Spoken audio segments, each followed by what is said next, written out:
Going through the loss of a soulmate is a heartbreak I wouldn't wish upon anyone, not even those I least admire. My name is Amy, and the sorrow of losing my husband came just 3 years after our vows. Our life together was blissful. I had left my job owing to a high-risk pregnancy, eager to welcome our baby girl. However, destiny had cruel plans. My husband was diagnosed with cancer at its terminal stage, battling bravely for 4 months before succumbing to the disease. During his fight, we moved in with my in-laws, Carol and William, who offered their support as best as they could. Despite solely caring for my husband, I was thankful for their willingness to shelter us when affording our place became impossible. After my husband's passing, I hoped for continued emotional support from them, a hope that proved naively optimistic. The warmth they once offered turned cold immediately following the funeral. Carol and William began to demean both me and my unborn child, viewing us as burdens. I reassured them of my plans to secure employment and contribute financially, but my pleas fell on deaf ears. Money wasn't their issue, with all expenses covered by my sister-in-law, Angela, who was well employed. Yet my in-laws remained unmoved, insisting I was unwelcoming and underserving of their assistance. William starkly reminded me of my changed status in their eyes, suggesting my connection to them died with their son. In desperation, I pleaded for just a few more days' shelter, especially considering my precarious pregnancy. What followed was a chilling suggestion from my father-in-law, hinting at abortion as the solution, a stance shockingly unchallenged by Carol. Their hostility peaked when they deceitfully took me to an abortion clinic under the guise of a health checkup. Realizing their intentions, I protested vehemently and left. Returning to their house was an ordeal, but it underscored the dire need to forge a new path for myself and my unborn daughter, away from the toxic environment my in-laws created. Overwhelmed with grief and shock, I was beside myself with tears, reeling from Carol and William's insistence on terminating my pregnancy. Upon their return, they were furious, questioning why I had fled the clinic. They demanded an abortion, dismissing my pleas and my right to choose, coldly stating they had no intention of supporting me or my unborn child now that their son was gone. I tried to remind them of the family ties, that the baby I carried was their grandchild, but my words fell on deaf ears. Their ultimatum was harsh and clear: either I leave or get an abortion. The reality of their rejection hit me hard, especially so soon after my husband's passing. Carol forcibly escorted me out, ignoring my protests and the danger their actions posed to my pregnancy. Outnumbered and concerned for my baby's well-being, I was left with no choice but to exit. Standing on their porch, I was in despair, realizing I had nowhere to go and no financial support. I reminded them of the financial sacrifices I had made, believing we were family, only to be met with indifference. They denied any familial bonds with me or the baby, explicitly stating they had no desire for a granddaughter, and accused me of attempting to manipulate them with the baby's existence. Their words were cruel, suggesting that without their support, our survival was inconsequential to them. These were among the last heartless words they directed at me before they shut their door, leaving me isolated and without even the necessities or my important documents. In that moment of abandonment, I faced the harsh reality of their complete rejection and indifference toward the life of their grandchild and me. In those moments, sitting on the porch enveloped in despair, I felt utterly shattered and powerless. After crying inconsolably for about 30 minutes, Carol and William confronted me with harsh words, demanding to know why I was still there and insisting I leave their property immediately. Their threat to call the police if I didn't vacate was the final push. I needed to understand they were serious. Fearful for both my safety and that of my unborn child, and knowing my lack of legal standing without my name on the lease, I gathered my strength and began to walk away, tears streaming down my face. Having walked a few blocks, feeling directionless and overwhelmed, I decided to call Angela, holding on to a sliver of hope that she might offer me some support. The moment she answered, my emotions, amplified by pregnancy hormones, burst forth uncontrollably. Somehow, through my sobs, I managed to convey my location to her but could articulate nothing more. Angela, alarmed by my distress, quickly came to pick me up. Angela's home became a sanctuary in that storm. She soothed me, gently reminding me of the need to try and control my tears for the baby's sake. She didn't press for details, but focused on comforting me, even preparing food and a smoothie to ease my turmoil. Once I had calmed down somewhat, Angela, with a grave tone, urged me to share what had transpired. Her assurance of support, regardless of the circumstances, was a balm to my raw emotions. I hesitated, knowing the involvement of her parents in my plight might change things between us. "Angela, something significant happened." "It's about your parents," I managed to say, bracing for her reaction. Angela's response was a moment of silence, a pause that felt like an eternity as she processed the implications. Her commitment to support me, especially knowing I carried her niece, was steadfast. Yet the revelation that her parents were at the heart of my despair tested that promise. As I hesitantly revealed the involvement of her parents in my plight, I feared Angela might take offense at my accusations against them. But her reaction, after a brief pause, was one of concern and openness. She assured me in a gentle tone that my fears of offending her were unfounded and encouraged me to share my ordeal. When I confessed that her parents had not only kicked me out but also attempted to coerce me into an abortion, her shock was palpable. The revelation seemed almost unbelievable to her, a stark contrast to the image she held of her family. Angela's confusion deepened as I detailed the extent to which her parents had gone, including their drive to force an abortion upon me under the guise of a clinic visit, a plan thwarted only by the understanding staff at the clinic. I could see the turmoil of shock and disbelief in her eyes as she processed my words, struggling to reconcile them with the parents she knew. Her disbelief turned to horror as I explained their motive: fear of financial and caregiving responsibilities for my child and me. Despite my assurances of independence and my plans to find work, they remained unmoved. Angela's astonishment grew as I disclosed the financial deceit over my husband's supposed medical bills, a lie that stripped me of the last of my resources. Angela was adamant that no such debts existed. She had personally seen to her brother's expenses to ensure her parents weren't burdened financially. The realization that her parents had manipulated me into surrendering the little money left to me by my late husband hit me hard, renewing my tears. It was a cruel lesson in the depths of their greed and callousness, exploiting my vulnerability for their gain. Angela's silence was a testament to her shock and dismay at the actions of her parents, actions that betrayed not just me but the memory of their son. After allowing me the space to express my grief, Angela's response was one of empathy and apology, although the rapidity and severity of her parents' actions left her struggling to grasp the full extent of their betrayal. Her support at that moment was a sliver of kindness in the overwhelming darkness of my situation.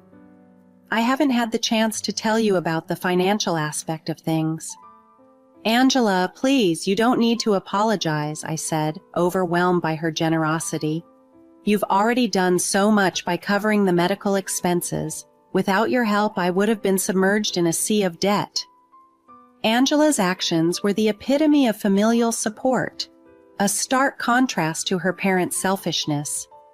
She admitted she always knew her parents prioritized their desires, but never imagined they would stoop so low as to deny me a temporary home until I could stand on my own.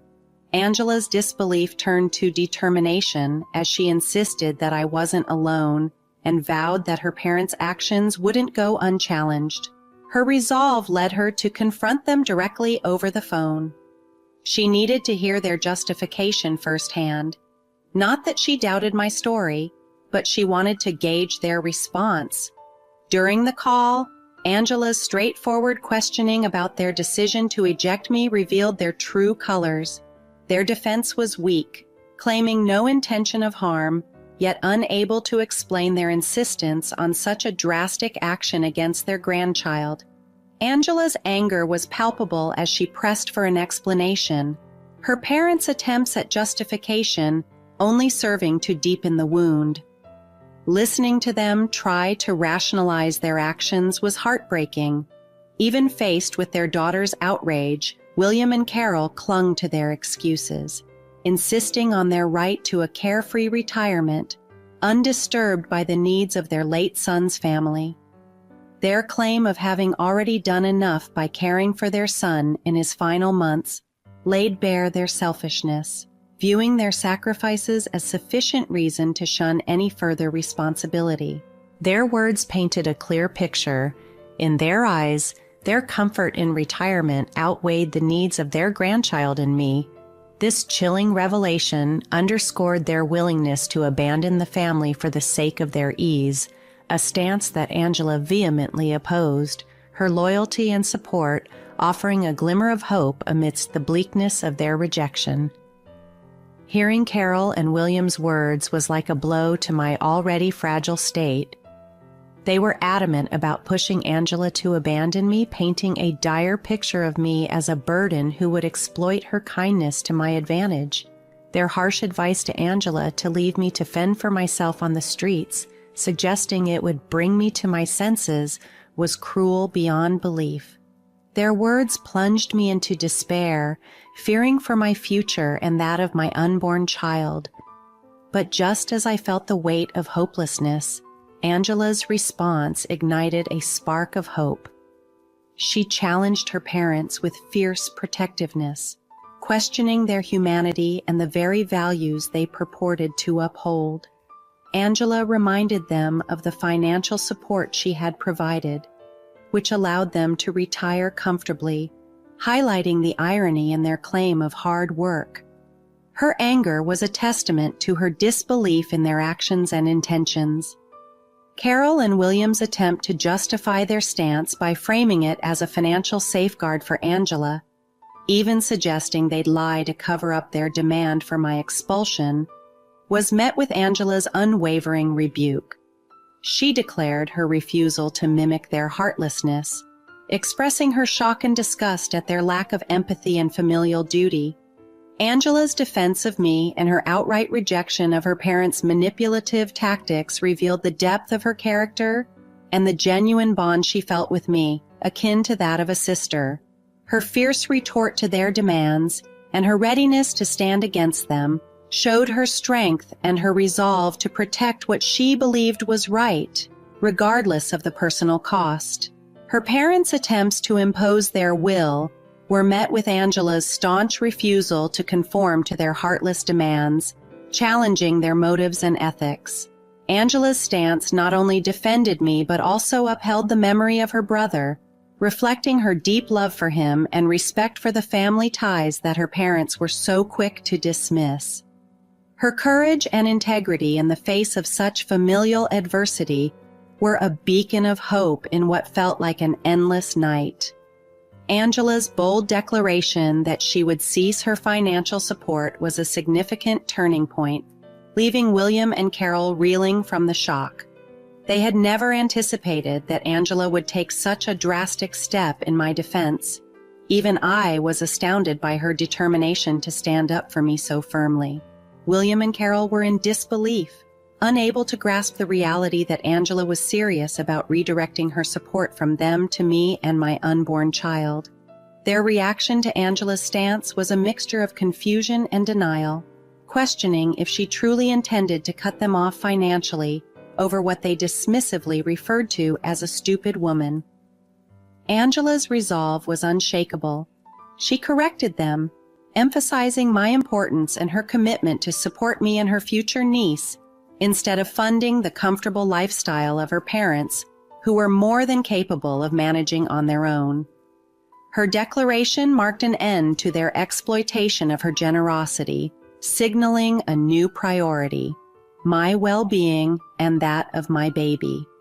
This stance by Angela left William and Carol scrambling, their earlier confidence dissolving into panic as they faced the real possibility of having to fend for themselves financially. Their attempt to swiftly backtrack from their initial demand for my departure to a sudden willingness to welcome me back was a clear sign of their desperation. They even went as far as to retract their insistence on abortion, suggesting a newfound readiness to figure things out. Angela then passed the decision to me, her smile signaling a power shift. It was my moment to address the situation, to highlight their wrongful actions, and to seek accountability. Calmly, I voiced my doubts about their sincerity, pointing out their egregious behavior and the lack of a genuine apology. Confronted with this, William and Carol hastily offered their apologies, a stark contrast to their previous stance. They expressed regret for their actions and extended an invitation for me to return, promising to make amends. This sudden change of heart was a testament to Angela's influence and the realization that their financial stability was at stake. The situation underscored the power of standing united against unfairness and manipulation, shifting the dynamics in a way that demanded respect and acknowledgement of wrongdoing. Struggling with mixed feelings, I confronted William and Carol about the deceitful way they had manipulated me out of my late husband's money, despite Angela covering all the bills. Their scheme had unraveled, revealing their dishonesty and exploitation at a time when I was most vulnerable. Seizing the moment, I demanded the return of the money they had unjustly taken, emphasizing that they had no right to it, given their lack of support during my husband's illness. Reluctantly and likely feeling cornered, William and Carol quickly refunded the money through PayPal, then reached out to Angela, suggesting a return to normalcy as if a financial repayment could erase their wrongdoings. They even proposed setting up a nursery, attempting to lure me back with promises and pretenses of family unity.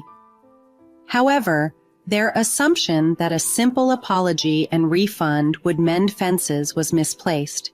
Their expectation of forgiveness, despite their initial willingness to disown me and my unborn child, was a testament to their entitlement. They seemed to believe that these gestures were sufficient for reconciliation, overlooking the depth of hurt they had caused. Firmly, I rejected their notion of family and forgiveness. Their actions, particularly their attempt to coerce me into an abortion, were unforgivable. The audacity to suggest that my daughter would want them in her life after they had so clearly rejected her was appalling. I made it clear that my child did not need such grandparents, emphasizing that their initial rejection and subsequent superficial apologies could not undo the harm they had inflicted. Angela stood by me, reiterating my lack of forgiveness and reaffirming her decision to withdraw her financial support from them. This decision was not taken lightly, but was a direct consequence of their actions and their failure to truly acknowledge the gravity of their wrongdoing. William and Carol's reaction to this finality was one of desperation. Their pleas for us to reconsider, driven by the sudden reality of facing financial responsibilities without Angela's support, were a pitiful sight. Their earlier confidence evaporated, leaving them to reckon with the consequences of their actions, a fitting end to their manipulative attempts to control and discard us according to their whims. Watching William and Carol face the music for their actions was a mix of tough and satisfying moments. They tried to make us feel guilty, but it didn't work. Angela decided enough was enough. She was going to collect my things and then cut ties with them. She even said she'd bring the police to make sure they couldn't keep any of my stuff. True to her word, Angela arrived with a police officer who turned out to be her boyfriend, a surprise to us all. Despite their pleas, I had moved on and blocked them. Angela didn't stop there. She told her whole extended family about what had happened. They were appalled by William and Carol's behavior and rallied around me instead. In the time leading up to my daughter's birth, I was wrapped in a cocoon of love and support. I landed a job through a friend, set to start once daycare was sorted for my little one. For now, I'm staying with Angela, who's been encouraging me to save up for a house to secure our future. Her boyfriend has been an incredible support system. I managed to get a restraining order against William and Carol, thanks to statements from the abortion clinic, ensuring they stayed away from my child and me. My baby girl is healthy and blessed with her father's dark eyes. Seeing them for the first time brought tears to my eyes. Angela has been my rock through this, choosing to sever ties with her parents permanently. Life took a turn for William and Carol. They've downsized to a small apartment and had to return to work because of financial strain. It seems karma has come full circle, placing them in the very situation they wished upon me.